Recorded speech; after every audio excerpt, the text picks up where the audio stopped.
apakah Bunda Maryam di Kristen ataupun Islam? Kalau menurut yang saya baca, yang saya ambil hikmatnya, seharusnya sih pribadi yang sama ya. Iya. Cuma kalau dari letak literatur sejarah ada memang perbedaan. Betul. Nah, kalau monggo kalau di Islam sendiri. Aku lagi ya. Pertanyaan lu berat banget cuy. Oke.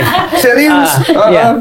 Maryam di dalam Al-Qur'an itu dikatakan sebagai anaknya daripada keluarga Imron. Imron iya. Keluarga Imron. Dia punya ibu namanya sama karena memang balik lagi orang-orang muslim juga mencarinya daripada Israiliyat namanya. Jadi dalil-dalil Israiliyat atau Alkitab sebenarnya. Jadi dia punya ibu namanya Hannah, lalu kemudian dia lahirnya di Baitul Maqdis.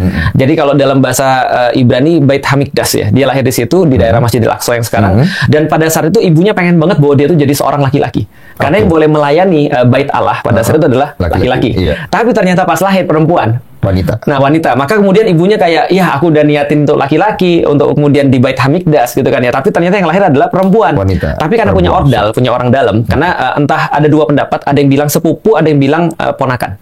Jadi ada yang bilang sepupu, ada yang ponakan dengan Elizabeth. Dan Elizabeth ini adalah istri daripada Zakaria. Nah, Zakaria ini adalah pelayan Baitul Maqdis.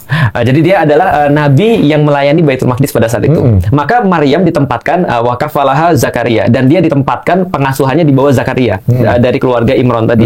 Nah, dan dia akhirnya menjadi ukti-ukti masjid. Iya, itu yang disampaikan ya. Ukti-ukti masjid. Dalam bahasa di Islam. Dalam bahasa di Islam, yaitu adalah di Bait Hamikdas itu. Nah, suatu waktu Zakaria ini bingung nih. Kenapa? Karena dia udah tua, renta, bungkuk, istrinya sudah menopause, istrinya sudah tua, renta banget, dan nggak mungkin punya anak. Sementara nggak ada yang lanjutin dia jadi nabi. Maka dia berdoa pada Allah pada saat itu, minta untuk punya anak, tapi nggak dapat. Ketika dia datang ke tempat Maryam di dalam surat Ali Imran, dia tiba-tiba dapat Maryam ini dapat banyak sekali buah-buahan yang bukan dari tempat itu. Lalu kemudian Zakaria bilang, kamu dapat dari mana ini?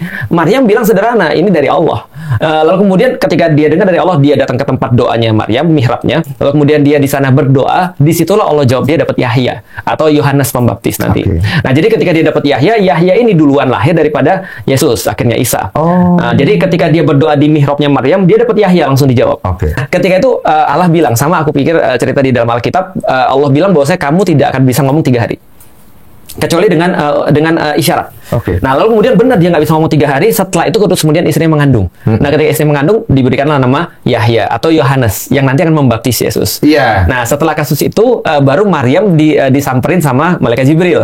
Nah, malaikat Jibril bilang, kamu akan mengandung. Maryam bilang, aku nggak punya siapa-siapa, aku nggak pernah digauli siapapun, bahkan dekat aja tidak. Bagaimana aku bisa hamil? Lalu kemudian Jibril bilang, kamu sudah ditentukan kamu hamil. Lantas tiba-tiba dia hamil. Menurut pendapat para ulama, 1 malam aja.